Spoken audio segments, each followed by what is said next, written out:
Be, be. Yes po, ate. May sasabihin pala ako sa'yo kaya ako nagpunta dito. May kailangan kasi ako Ano sa'yo. po yun, ate? Yung ano kasi, yung anak ko, magpapadala daw siya ng pera itong linggo na 'to. Kasi may babayaran ako sa sa bahay. Ngayon po, Manghihiram muna sana ako ng pera sa'yo kasi yung padala manghihiram niya ng pera? yung padala niya kasi itong linggo pa na 'to. Magkano po ba, ate?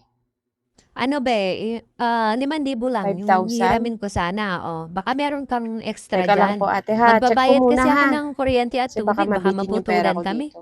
Sige sana meron kasi kailangan ko ng pera ngayon, 5,000. eh. Kailan nyo po 5,000 babayaran, lang. ate? Itong susunod na linggo na Sa 'to susunod na babayaran ko din. linggo? Oo, isang linggo Sigurado lang po ba naman. yun, ate, na sa susunod na Oo, linggo oo, sure babayaran nyo naman ko? yun. Sure naman yun kasi magpapadala ng pera yung anak ko dito. Huwag kang mag-alala, patubuan ko naman yan ng 1,000. Patutubuan nyo na 1,000? Oo, Talaga? papatubuan ko. Oo, Oh. isang linggo lang naman, papatubuan ko ng 1,000. Sigurado po yun, ate. Sa susunod na linggo, magpapadala ng pera yung anak mo. Oo, be, dito siya magpapadala ng pera. Sa'yo ko ika-cash out yun. Kasi number mo yung binigay ko sa kanya, eh. Ganun ba? Teka lang. 5,000 sakto, te. Oo, be, 5,000 lang. Kasya na yan. Naku, te, siguraduhin mo lang na pagdating ng padala ng anak mo, dito didiretso yung pera, ha?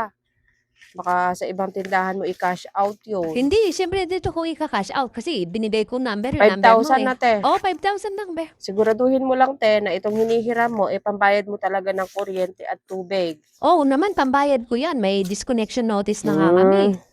Patutubuan ko naman yan, be. 1,000. Isang linggo lang yun, ha? Natutubuan Tutubo na mo? ng 1,000 yung pera mo. 5,000. 5,000 magiging 6,000 sa loob lang ng mahigit isang linggo. Sa tindahan, hindi ko agad kikitain yung ganun, eh. Kailangan ko muna makadami ng benta bago ko kitain yung 1,000. Sayang yung tubo. Oo, sayang talaga yung tubo, eh. Yan, papahiram mo lang sa akin, di Hmm. ka na mapapagod. Pero syempre, hindi ako magpapautang, te. Ha? Anong hindi ka magpapautang? Kala ko pa naman bibigyan mo Hindi na kita sa akin yung pera na papahiramin, te. yan.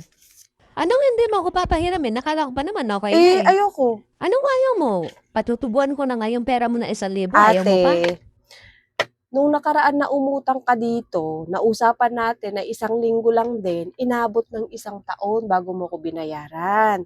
Nakuha pa natin mag-away bago mo ko bayaran. Tapos ngayon, hihiraman mo ko ng 5,000, ganyan na naman yung sasabihin mo sa akin.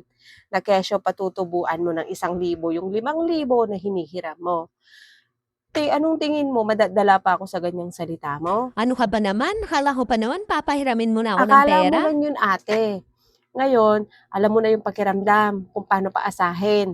Paasahin ka na babayaran ka ng isang linggo pero yung totoo hindi ka babayaran agad. Patutubuan ko naman ng 1,000 yung pera Te, mo, hindi mabilis na. lang Di naman. baling hindi na ako kumita ng 1,000 sa tubo mo. Wag na. Kesa naman matulog yung puhunan ko sa'yo, baka abutin pa ng 5 taon bago mo ko bayaran. Sige na, be. Isang linggo. Babayaran ko din naman yung Wala pera. po. Pang GCash ko po ito, hindi ko po pwedeng ipahiram sa inyo. Pasensya na po. Hintayin nyo na lang po magpadala yung anak niyo. Paano kapag naputulan kami ng kuryente at Problema nyo na tubig? po yan. Pag naputulan kayo ng kuryente, hindi ko na po problema yun.